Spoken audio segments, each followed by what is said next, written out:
Bagaimana mungkin orang yang berada di masjid yang semestinya mengingat Allah, yang mestinya berasa berhadapan dengan Allah, tapi justru melupakan Allah. Ini kan ujian luar biasa. Ya, memang kalau mulut mudah menyebut Allah, tapi hati belum tentu. Dan bahayanya penceramah model kita, Ustadz, ya. Kalau orang awam, Wali, alhamdulillah nih tuan rumah. Waalaikumsalam warahmatullahi wabarakatuh. Bang, apa kabar? Masya Allah Pak Wali. Masya Allah. Ya, lanjut mau ikut gabung sini Pak Wali. Makasih Pak Wali, alhamdulillah. Beliau harus banyak didoakan karena jadi orang yang ditakdirkan diberi amanah berat di Batam ini, betul? Jadi kalau lihat pejabat tuh harus kasihan, ya. Jabatannya tidak lama di dunia, tapi hisabnya lama di akhirat. Makanya doakan, doa. Jangan hanya menuntut, yang penting mendoakan, betul Pak Wali? Masya Allah. Ada sebagian orang ketika dia diuji dengan sakit, dia katakan saya sedang diuji. Diuji dia dengan kemiskinan, dia katakan saya sedang diuji. Tapi ketika dia punya popularitas, punya jabatan, dia menganggap ini nikmat. Logika berpikir seperti ini betul atau keliru? Salah. Kok jadi saya yang jawab terus? Jadi justru ujian yang ada puji, ada caci. Ujian yang terberat itu pujian. Kenapa berat? Karena pujian ini cocok dengan yang nafsu sukai. Jadi kalau nafsu suka, itu lebih berat. Tapi kalau nafsu tidak suka, itu cenderung yang lebih dekat yang Allah sukai. Seperti tidur, tahajud atau tidur, pasti nafsu sukanya tahajud atau tidur? Tidur. Nah, makanya itu lebih berat. Jadi dipuji itu lebih berat daripada dicaci. Karena kalau dipuji kita sudah suka jadi merasa seperti apa yang dikatakan orang. Wah, Ustadz Abdul Somad soleh, wah itu lebih bahaya daripada Ustadz perbaiki dong. Nah itu lebih bagus. Berarti kalau gitu kita lebih berusaha mencintai haters daripada lovers.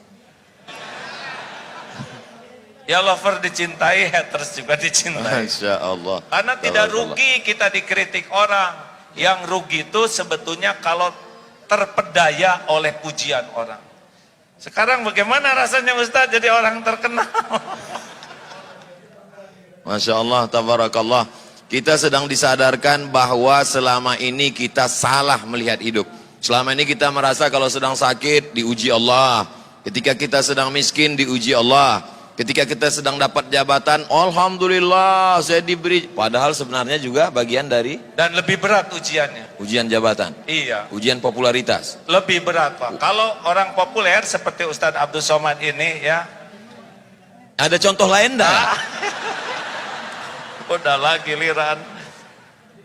Kalau orang tidak dikenal, bikin kesalahan bisa dia sendiri Pak. Tapi kalau model orang, hampir nyebut kita, model Ustadz yang terkenal ini, bikin satu aja kesalahan, ditiru orang banyak, udah nggak tahu gimana ngejar tobatnya itu. Dosa jariah. Iya, dan terus disampaikan, apalagi sekarang dengan seperti ini lebih sensitif lagi. Makanya siapapun, dan orang terkenal itu bukan karena maunya orang, karena maunya Allah. Ujian, tidak usah ingin terkenal. Dan kalau nggak ada takdirnya nggak akan pernah terkenal.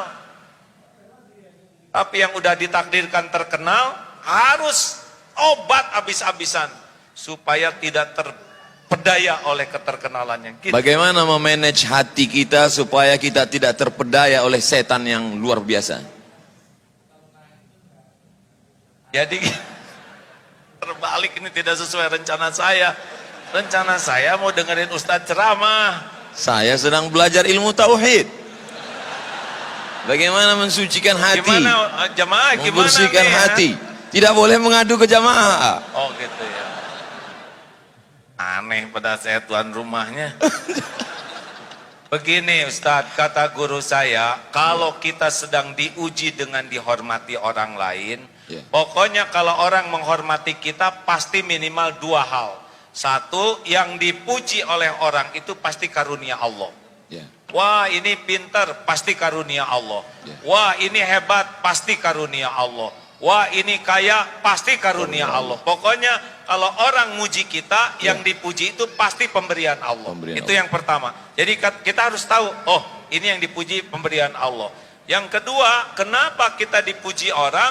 Karena Allah menutupi aib, dosa, kejelekan dan kekurangan kita.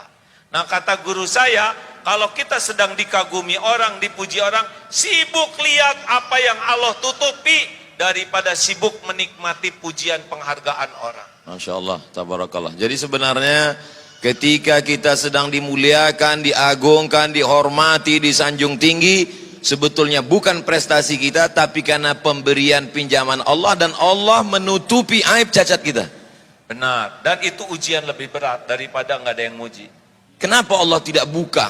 Itu semua karena sayang Allah kepada kita. Sayang Allah. Mungkin doa orang tua, mungkin kita pernah nolong seekor kucing, mungkin kita pernah ngasih minum burung, dan Allah suka dengan kebaikan kita, yang kita tidak merasa hebat dengan kebaikan itu, tapi Allah suka. Biasanya orang bicara tentang masalah dunia ini, dia melihat yang di luar, ekonomi, politik, sosial, budaya. Tapi lebih mengajak kita untuk melihat ke dalam. Sebenarnya masalahnya ada di dalam hati kita. Mengapa? Lah kan jelas sekali Ustaz, innallaha la yanzuru ila suwarikum wa amwalikum walakin yanzuru ila qulubikum wa a'malikum.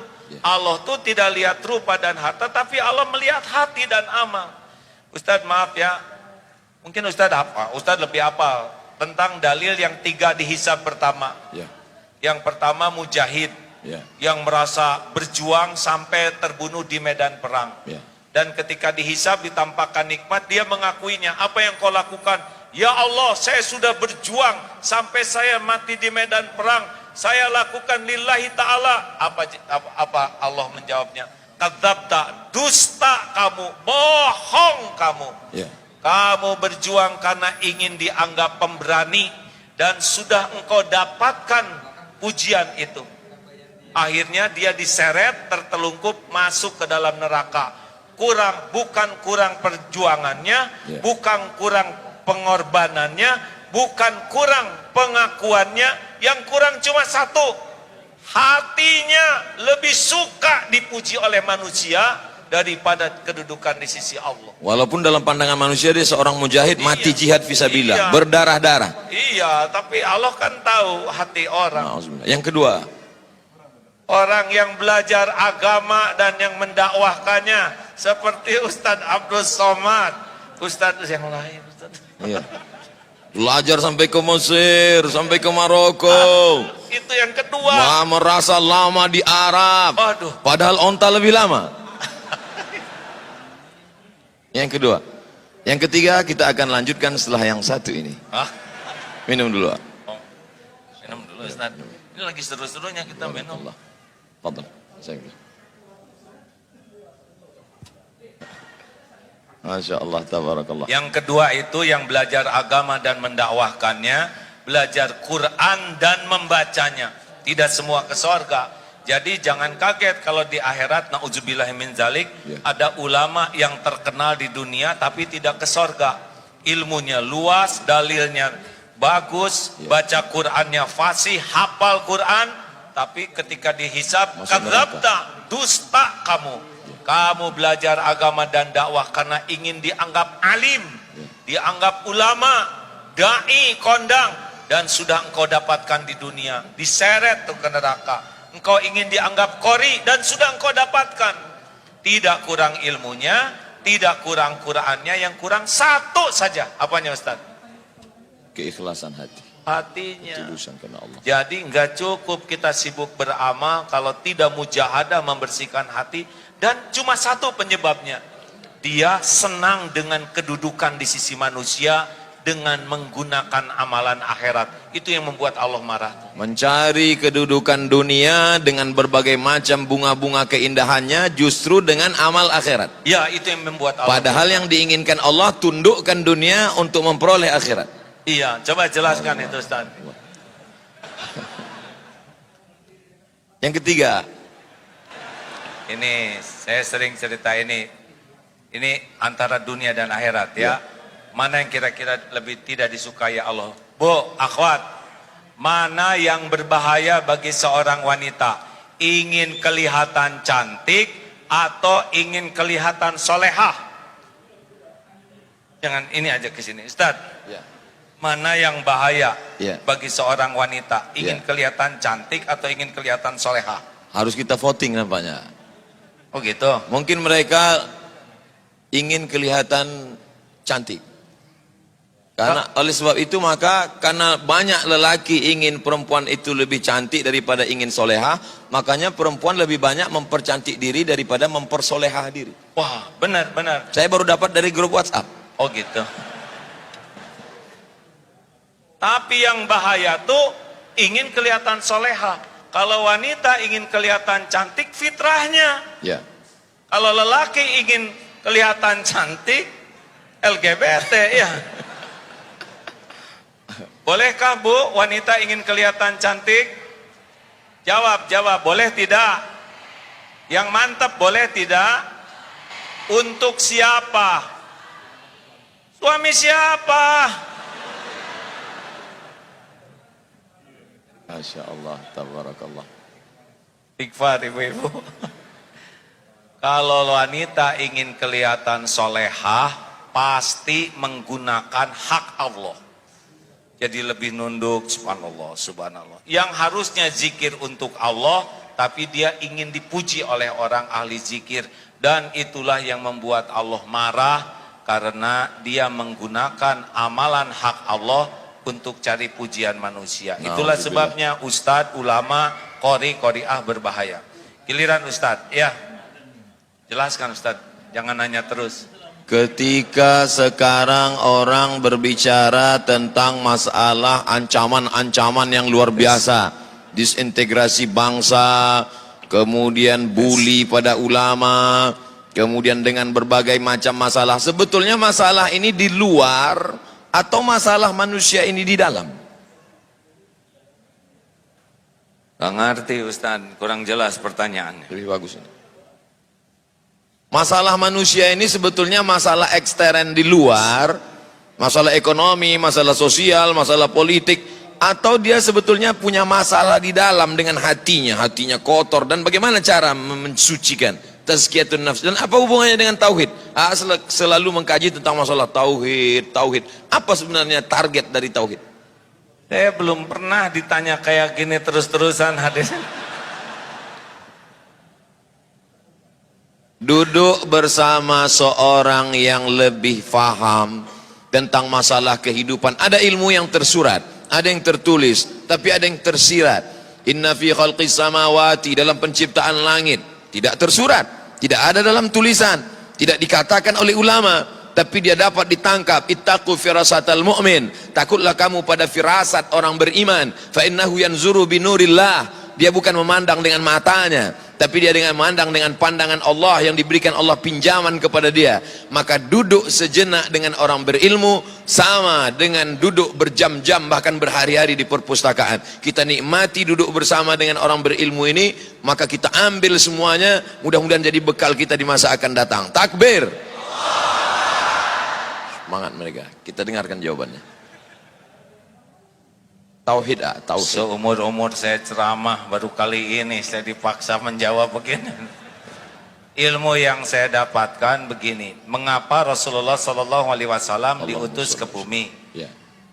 Innama bu'itstu liutammima makarimal akhlak. Sesungguhnya hamba diutus ke bumi hanyalah untuk menyempurnakan kemuliaan akhlak. Ya. Beliau bersimbah keringat, air mata, bahkan darah, agar kita semua memiliki akhlakul karimah. Karena semua masalah itu gara-gara akhlak yang buruk. Akhlak. Politik itu tidak ada masalah, tapi menjadi masalah kalau berpolitik dengan akhlak yang buruk. Ekonomi itu juga tidak masalah, tapi jadi masalah kalau akhlak buruk. Dalam rumah tangga juga yang jadi masalah itu adalah akhlak. Ya. Benar? Ada ikhwan yang belum nikah? Maaf akhwat, ada yang belum nikah? Coba dengar ini ya, akhwat, khusus bagi yang belum nikah, yang udah terima apa adanya ya. Akhwat, maukah punya suami yang rupawan? Jawab, jawab. Sudah rupawan, pinter, mau? Sudah rupawan, pinter, banyak uangnya, mau? Tapi akhlaknya bejat, mau? Jelas? Ada harapan untuk saudara-saudara ya, yang kurang rupawan, kurang pinter, kurang duit, asal akhlak, mau? Akhlak, betul? Coba ikhwan, maukah punya istri rupawan? Udah rupawan, pintar? Udah pinter, banyak uangnya? Tapi akhlaknya mulia. Dengar akhwat, suara terkeras bukan masalah rupa, tapi masalah akhlak, benar? Nah, akhlak itu menurut ilmu yang saya dapatkan pilarnya 2. Jadi kalau orang ingin berakhlak baik meniru Rasulullah, itu pilarnya 2. 1, kepada pencipta, kepada Allah Subhanahu wa taala, benar bersih tauhidnya. La ilaha illallah, tiada ilah selain Allah. Hatinya itu tidak menuhankan apapun selain Allah. Tidak menuhankan harta, gelar, pangkat, jabatan, walaupun dia punya, tapi tidak ada lengket di hatinya terhadap dunia ini. Allah saja, mau dia jadi menteri, jadi gubernur, jadi wali kota, tidak ada masalah. Hatinya tuh, saya bukan hamba siapa-siapa selain hamba Allah. Buahnya 2, patuh dan pasrah. Cirinya juga 2, roja dan khaufnya kepada Allah. Itu tauhid. Nah, yang kedua, kaki yang kedua adalah kepada ciptaan. Ciptaan Allah. Makhluk. Rahmatan lil alamin. Kepada pencipta bertauhid, kepada ciptaan rahmatan lil alamin. Penuh kasih sayang, keinginan agar orang-orang itu punya nikmat iman, bisa selamat dunia akhirat. Itu Ustadz yang saya tahu. Itu makanya AA Gim selalu mengkaji masalah tauhid, bahkan pondoknya Darut Tauhid. Pertanyaan yang menggumpal, mengkristal di kepala kita selama ini, mengapa tauhid? Ternyata masalah manusia ini dapat diselesaikan dengan 2, kepada Khalik, hanya bergantung kepada Allah. Tapi selama ini kalau kita bicara tentang masalah orang bertauhid, biasanya katanya zuhud, jangan bergantung kepada harta, jangan bergantung kepada kuasa, akhirnya dia hidup miskin, susah, melarat. Tapi Agim ada yang unik, dia bicara tentang tauhid, bicara tentang zuhud, tapi dia kaya raya. Motornya gede. Bukan motor gede, itu motor sedang, sayanya kecil, jadi lebih kelihatan. Masya Allah. Bicara tentang masalah tauhid, orang selalu mengatakan kalau sudah tauhid kita murni, jangan lagi memandang kepada harta, tinggalkan ekonomi, tinggalkan. Tapi justru Agim tidak demikian. Tauhid tetap, tapi kita lihat kehidupannya baik, ekonominya mapan, kehidupannya bagaimana menyeimbangkan ini sehingga umat tidak tersesat dalam pemahaman yang keliru, memahami Islam. Jadi begini Ustadz. Ya. Tidak menuhankan itu bukan berarti tidak punya. Kata kuncinya bukan berarti tidak menuhankan, berarti tidak punya. Iya, gini. Kita punya harta tapi tidak menuhankan harta, itulah zuhud. Allah. Ada orang yang tidak punya harta tapi menuhankan harta, tetap saja dia walaupun bokeh tetap tidak bagus itu yakinnya. Orang yang tidak punya harta tapi menuhankan harta, ingin punya harta padahal tidak punya harta, masuk nerakanya 2 kali berarti. Gak tahu juga Ustaz, itu urusan Allah. Tapi udah pasti menderita karena setiap kali kita mengilahkan sesuatu selain Allah, Allah kan tahu isi hati kita, pasti Allah turunkan gelisah. Jadi kalau misalkan udah menyandar nih ya, udah ingin dipuji, ingin dihormati, ingin dikagumi ke makhluk, udah pasti Allah naruh di hati ini kegelisahan, kesengsaraan. Makanya kalau punya dunia nggak ada masalah, tapi jangan sampai menganggap dunia inilah penjamin hidup kita. Zuhud itu kan bukan tidak punya uang Ustadz. Yeah. Orang yang zuhud itu mau punya 1000, sejuta, semiliar, sama. Karena dia lebih yakin dengan jaminan Allah daripada apa yang ada di tangannya. Itu zuhud. Bagaimana menguatkan keyakinan? Harus dilatih, Ustadz. Cara melatihnya? Ya, misalkan ini nanti ada sedekah, ya. Ya. Jangan suka ragu-ragu, sedekah berapa? Nggak usah dihitung-hitung. Ada Ya. sini, coba aja keluarin. Buka jam, keluarin. Cincin keluarin, pasti nyesel. Kenapa tidak dari dulu saya jadi dermawan, gitu nyeselnya. Oh, jadi ini akan ada ujian. Ada sesudah ini biasakan diuji. Ya. Masya Allah, mana kotaknya? Nah, belum Ustadz, belum panas ini belum. ya. Ya.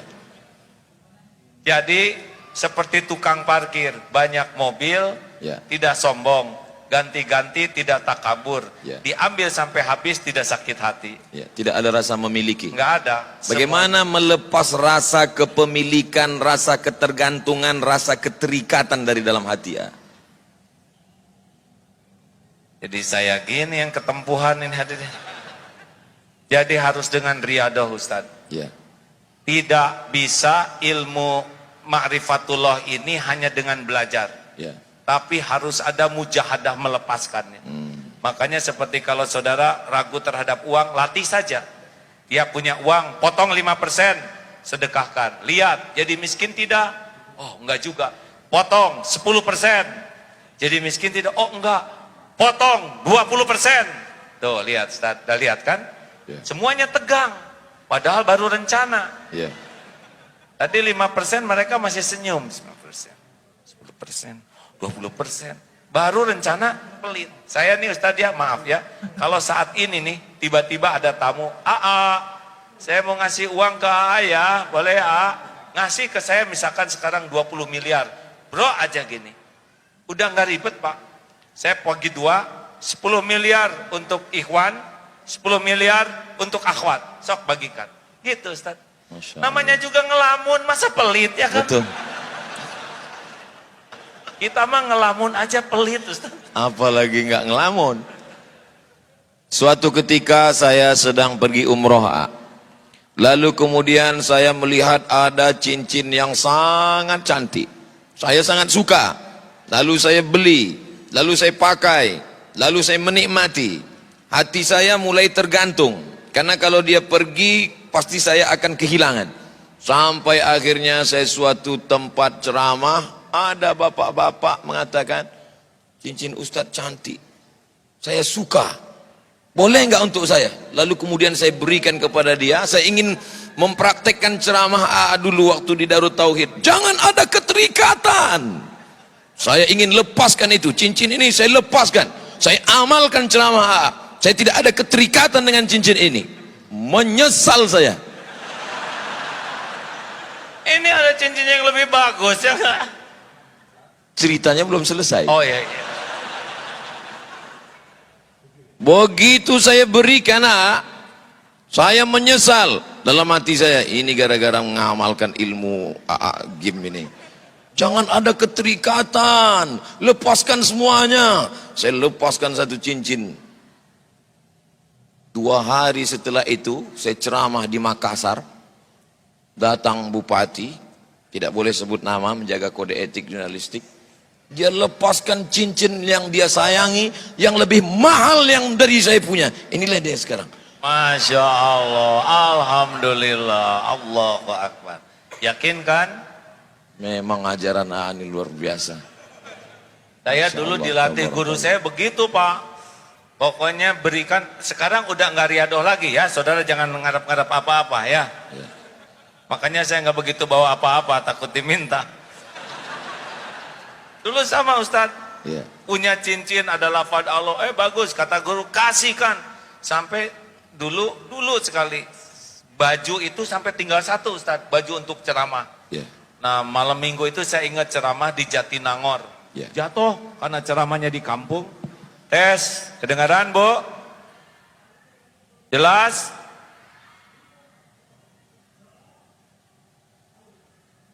Dari tadi tidak kedengaran. Yang sebelahnya gini, yang sebelahnya gini, gimana?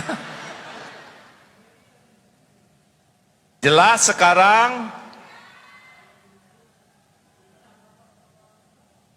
Ya memang hidup tidak mungkin memuaskan setiap orang.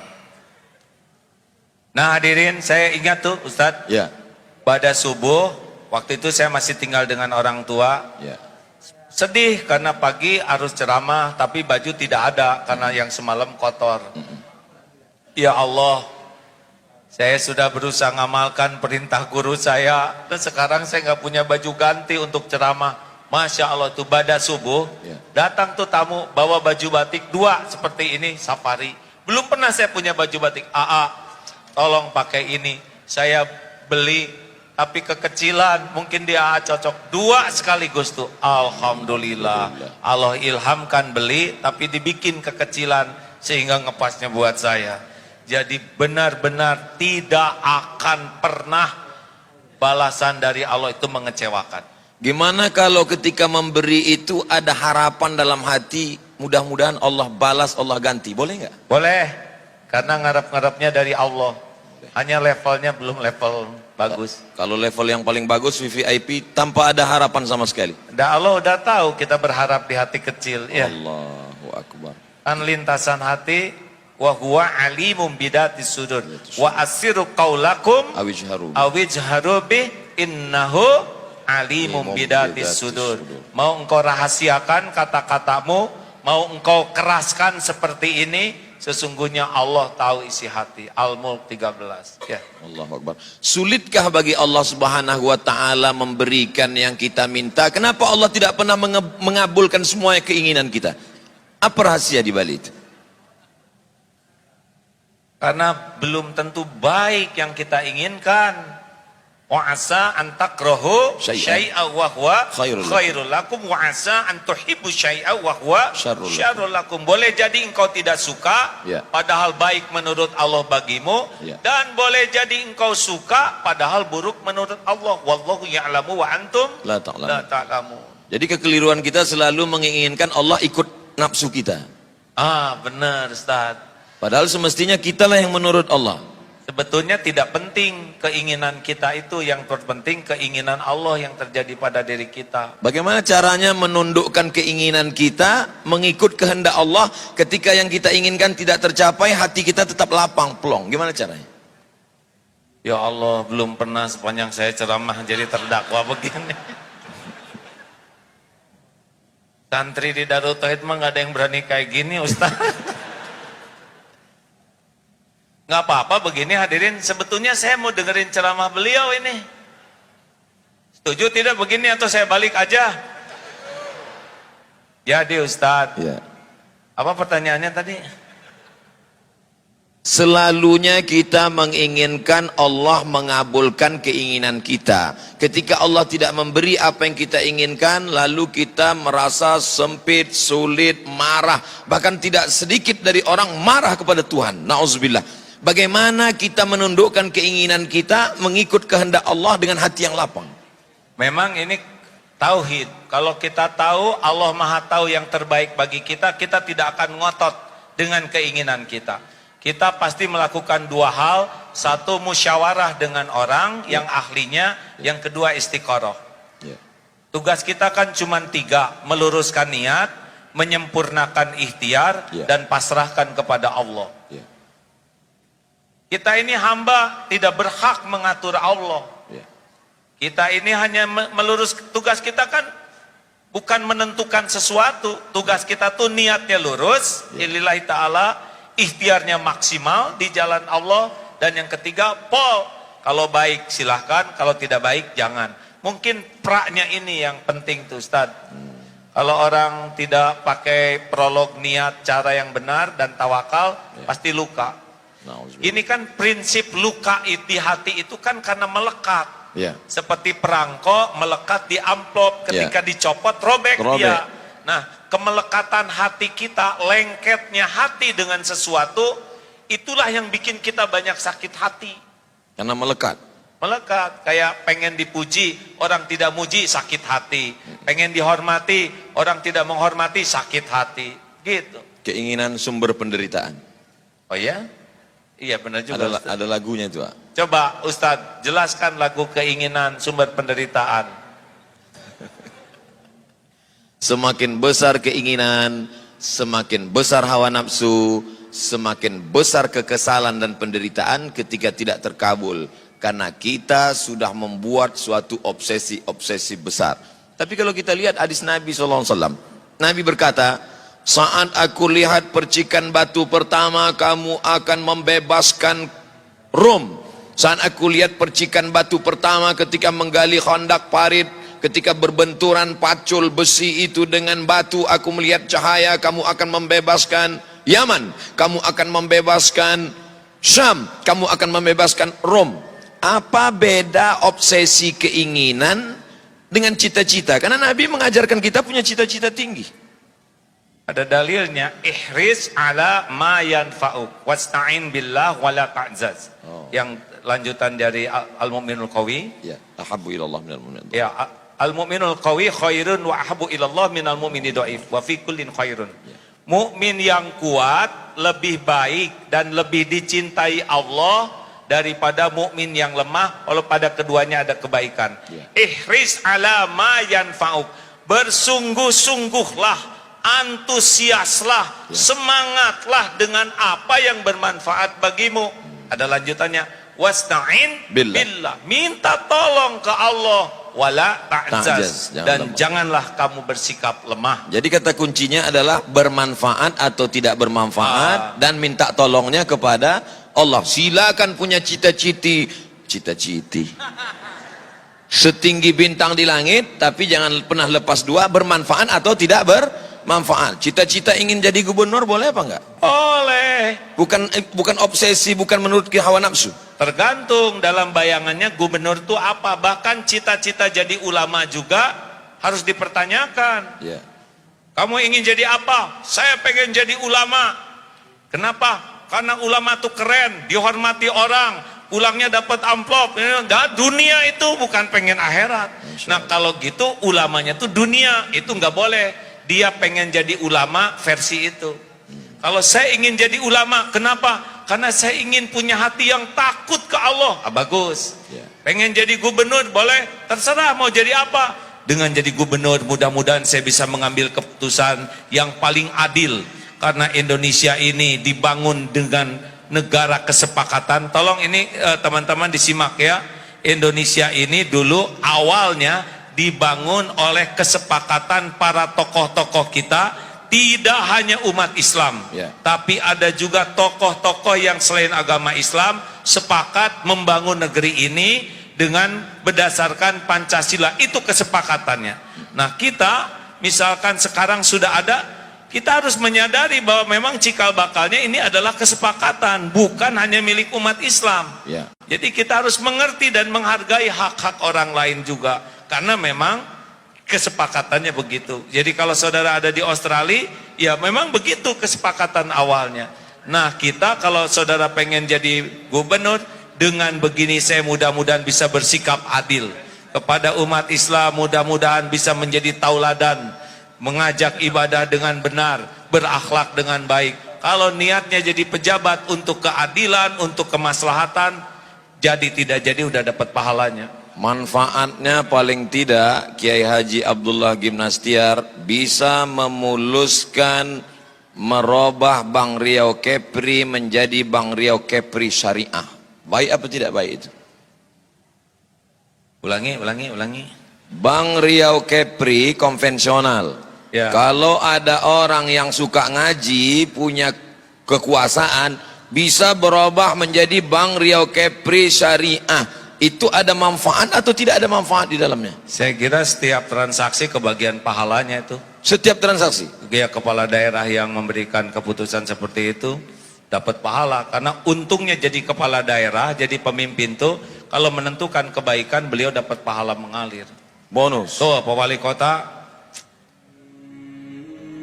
Allahu Akbar.